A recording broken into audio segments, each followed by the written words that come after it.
Robert Dilts pernah mengatakan, untuk menggunakan uh, neurological level, kita bisa memanfaatkan untuk diri kita sendiri, tadi untuk mengungkit motivasi kita, atau untuk organisasi dalam konsep coaching.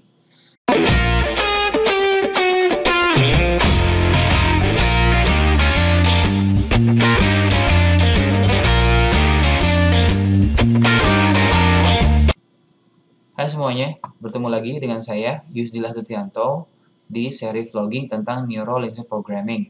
Kali ini kita akan membahas tentang neurological level yang dirumuskan oleh Robert Dilts. Dan pendahulunya ada Alfred Krozowski, sehingga menginspirasi Dilts menyusun neurological level ini. Nah, tapi sebelum saya lanjutkan, saya ingin kembali lagi bahwa apa yang Anda lihat di sini tidak bisa menggantikan kelas-kelas workshop offline di kelas.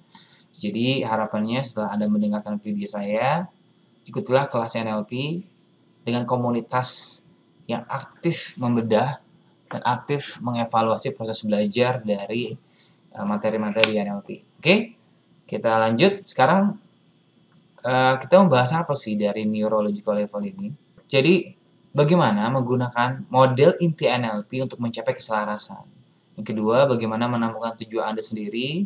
Dan yang ketiga adalah menjadi lebih terpusat pada karir Anda, hidup Anda, dan diri Anda. Jadi neurological level ini dimanfaatkan untuk mencapai ekologisnya diri Anda, untuk mencapai tujuan tertentu, keseimbangan hidup. Lalu Anda menemukan tujuan-tujuan hidup mau ke arah mana sih pencapaian karir Anda, kehidupan Anda, keluarga Anda. Dan neurological level ini sangat sesuai, sangat cocok. Saya suka menggunakan ini dalam proses coaching karena memang Robert Dilts sendiri menggunakan ini dalam proses coaching. Lalu, dengan memahami dan mempelajari neurological level, ini membantu beberapa hal. Yang pertama, kita mengetahui daya penggerak diri kita apa sih? Apa sih motivasi intrinsiknya? Apa sih motivasi ekstrinsiknya? Jadi kita juga bisa mengetahui bagaimana orang atau sebuah organisasi berjalan dan berfungsi. Lalu yang ketiga adalah memecah pengalaman menjadi bagian-bagian yang dapat dikelola. Nanti saya jelaskan. Lalu bagaimana kita bisa melihat sebuah realita dalam diri kita, orang lain atau orang lain dalam mencapai tujuan tertentu. Apa realitas berpikirnya?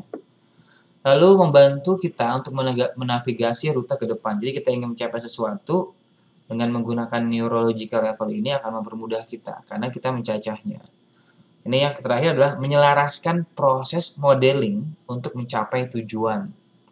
Seperti kita ketahui, NLP adalah proses modeling. Kita mengikuti keberhasilan orang lain, kita duplikasi. Lalu apa yang kita duplikasi? Apa yang kita ikutin? Bagaimana kita menyiapkan diri untuk memodelingnya? Nah, selanjutnya adalah kekuatan dari neurological level adalah pertanyaan sederhana tentang chunking. Kita mencacah bagaimana proses modeling, kita mencacah bagaimana menyelesaikan sebuah masalah, kita mencacah bagaimana kita bisa mencapai tujuan tertentu. Misalkan, saya mau buat buku nih, kadang-kadang kita pusing untuk memulainya karena kita melihat ujungnya. Padahal kalau kita cacah pelan-pelan, bab demi bab, itu akan mempermudah kita membuat buku. Atau ketika ada sebuah masalah, kita melihat sebesar gunung, dan kita berharap kita bisa menyelesaikan itu. Nah, untuk bisa menyelesaikan masalah yang kita anggap sebesar gunung itu, kita mesti apa? Ya, kita cacah pelan-pelan. Misalkan dari tahap A, tahap B. Nah, yang ketiga adalah contohnya saya ingin membuat vlogging series NLP. Saya membayangkan ada sekitar 50 video tentang NLP. Kalau saya membayangkan 50-nya langsung, itu biasanya, aduh berat nih. Tapi saya tahu ini bisa dilakukan secara bertahap. Nah, kekuatan dari neurological level adalah kekuatan chunking. Maksudnya apa? Kita mencacah dulu sebuah tahapan demi tahapan agar kita bisa mencapai sesuatu dari yang kita model atau tujuan tertentu. Makanya di sini dibilang level logis NLP yang mungkin Anda memikirkan pengalaman atau situasi dimanapun yang menjadi bagian demi bagian. Ada pertanyaan-pertanyaannya. Nah, chunking ini juga berkembang pesat dikembangkan oleh Tony Buzan, yaitu dengan konsep mind mapping. Jadi kita mapping. Tapi Robert Dilts memperjelas lebih dalam tentang logical level. Apa sih komponen-komponennya tadi? Ada lingkungan, ada perilaku, ada kapabilitas, keterampilan atau skills, ada belief sama nilainya, ada identitasnya, ada tujuan akhir. Jadi, ketika kita ingin mencapai kesuksesan dalam satu karir, kita harus memahami unsur ini nih. Di lingkungan mana kita bisa sukses? Lalu perilaku apa yang mesti kita lakukan agar kita bisa sukses di lingkungan tersebut? Lalu skills-nya, keterampilannya apa? Bagaimana kita bisa mengembangkan diri? Lalu keyakinan kita dan nilainya apa? Ini penting sekali nih. Identitas otomatis sebagai apa kita di lingkungan tersebut. Entah itu di organisasi, entah itu di masyarakat. Yang terakhir adalah purpose, tujuan akhir. Orang ada yang mengatakan tentang spiritual, ada yang mengatakan tentang pemaknaan hidup dan segala macamnya.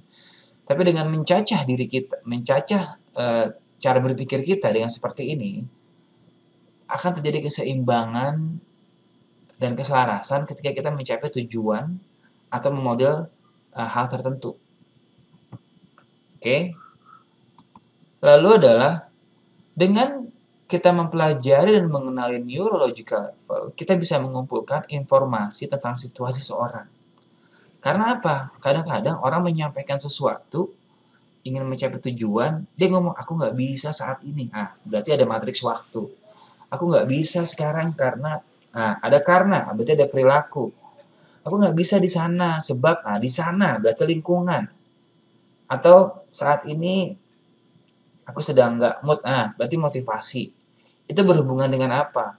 Kata-kata yang disampaikan sama seseorang itu menginformasikan sedang dalam situasi apa permasalahannya. Apakah keterampilan, apakah identitas diri, apakah keyakinannya. Saya nggak yakin, saya nggak bisa. Berarti beliefs, kalau ngomong seperti itu. Nah, dengan mempelajari neurological level, kita bisa peka dengan pembahasan seorang di mana persisnya hal yang belum dia maksimalkan untuk mencapai tujuannya. Oleh karena itu, salah satu fungsi dari neurological level adalah mencari perilaku mana yang belum optimal, lalu bagaimana mengaktifkan perilaku yang belum optimal, atau mengaktifkan bagian yang belum optimal. Nah, dengan mempelajari neurological level, selanjutnya adalah untuk menemukan pengungkit yang tepat untuk perubahan. Kan gini, kita kan ingin mencapai sebuah tujuan berdasarkan modeling, perencanaan, atau interaksi. Nah, artinya ketika kita menetapkan satu tujuan, ini kan kondisi saat ini kondisi yang diinginkan. Nah, untuk mencapai titik itu, kan ada pengungkit tuh. Oke, keyakinannya sudah yakin optimis nih. Sudah pakai jurus namanya law of attraction, dia yakin. Tapi kok nggak sampai-sampai ke sini. Oh, berarti keterampilannya belum dioptimalkan. Keterampilannya sudah. Lalu apa yang belum dilakukan? Oh, skillnya sudah. Lingkungannya, dia mencapai tujuan ini belum berada di lingkungan yang mendukung perilakunya dia, berarti harus pindah. Jadi dengan memahami dan mempelajari neurological level, kita bisa tahu apa yang mesti kita ungkit untuk bisa mencapai tujuan tertentu. Tadi sudah dijelaskan, mulai dari lingkungan, keterampilan, skills, behavior, perilaku, sampai tujuan, sampai spiritual things-nya itu berpengaruh sekali untuk bisa mengungkit kita mencapai tujuan tertentu. Lalu selanjutnya adalah dengan mempelajari neurological level, seperti disampaikan tadi, kita tahu bagian mana yang masih bolong. Karena dengan intonasi yang disampaikan seseorang, itu adalah bagaimana proses mereka berpikir untuk mencapai tujuan tertentu. Misalnya, aku nggak bisa karena aku nggak yakin. Nah, ini berarti kan informasi nih. Dia lagi berproses berpikir bahwa dia nggak yakin bisa mencapai tujuannya. Aku nggak bisa karena selama ini aku belum berlatih. Nah, berarti bicara soal kapabilitas dan keterampilan. Aku nggak bisa karena mereka, lingkungan. Aku nggak bisa karena nggak tahu kemana tujuan akhirnya. Tujuan. Nah, dengan mempelajari neurological level, kita tahu bolongnya di mana nih. Tapi dengan konteks neurological level ya, walaupun ada pendekatan lain. Tapi dengan Anda memahami ini, seorang berbicara, kita tahu nih cara berpikirnya. Oh, kalau ingin memodel si A, berarti kita harus menyiapkan ratusan buku. Oh, kalau ingin memodel si C berarti perilakunya harus diatur, makan teratur dan segala macamnya. Dan ini sangat baik. Makanya Robert Dilts menggunakan itu proses coaching. Jadi ketika dia ketemu coaching, apa kira-kira yang menghambat dia untuk berubah? Apa yang memberhentikan dia? Oh, lingkungannya nggak mendukung. Oh, keterampilannya. Oh, kapabilitasnya. Oh, keyakinannya. Dan dari neurological level kita bisa belajar bagaimana kita pun berproses dan kita bisa mengetahui nih untuk bisa mencapai tujuan tertentu kita harus apa. Lalu selanjutnya adalah Robert Dilts pernah mengatakan untuk menggunakan uh, neurological level kita bisa memanfaatkan untuk diri kita sendiri tadi untuk mengungkit motivasi kita atau untuk organisasi dalam konsep coaching. Jadi kata Robert Dilts, pengetahuan hanyalah rumor sampai Anda memahaminya.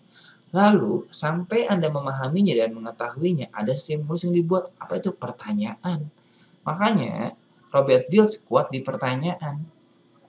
Dia membuat banyak buku, misalkan jenius seperti Sherlock Holmes, jenius seperti Albert Einstein, dengan menggunakan pola-pola pertanyaan neurological level. Lalu selanjutnya yang perlu kita ketahui adalah apa sih bentuk pertanyaan yang kita gunakan dalam pendekatan neurological level untuk mengungkit motivasi diri sendiri atau untuk meng-coaching orang lain dalam mencapai tujuan atau modeling. Yang pertama tentang lingkungan. Ketika Anda ingin berhasil, ketika saya ingin berhasil, di mana saya bisa berhasil? Di mana, kapan, dan dengan siapa saya bisa berhasil? Lalu perilaku. Apa perilaku yang harus saya gunakan untuk bisa mencapai tujuan tertentu? Apa misalkan mengatur waktu, membaca buku, berolahraga, itu berlakuan. Yang satu adalah kapabilitas, keterampilan. Bagaimana saya bisa memodel, lalu keterampilan apa yang bisa saya model untuk mencapai tujuan tertentu. Yang keempat adalah beliefs, pertanyaan mengapa. Mengapa ini penting? Dan bagaimana Anda bisa mencapai tujuan itu? Yang kelima adalah identitas. Seperti siapa atau motivasi seperti apa, state seperti apa, kalau teman-teman masih ingat kata-kata state, itu berarti perasaan dan pikiran, seperti apa supaya bisa mencapai tujuan. Yang tadi adalah tujuan itu sendiri, pemaknaan atau spiritual. Dengan hal ini, dengan memodel ini, saya bisa mencapai apa. Nah, saya akan kembali ke titik ini tentang neurological level, tentang lingkungan, perilaku, kapasitas dan kapabilitas atau skills, keyakinan dan nilai. Yang terakhir adalah identitas dan tujuan. Ini penting sekali, Anda bisa mempelajari lebih dalam, Anda bisa cari di Google, agar Anda bisa belajar lebih, dan Anda juga bisa mencapai tujuan tertentu dengan hal yang Anda inginkan. Oke, sekian. Sampai bertemu lagi di pertemuan selanjutnya. Semoga bermanfaat. Wassalam. Bye.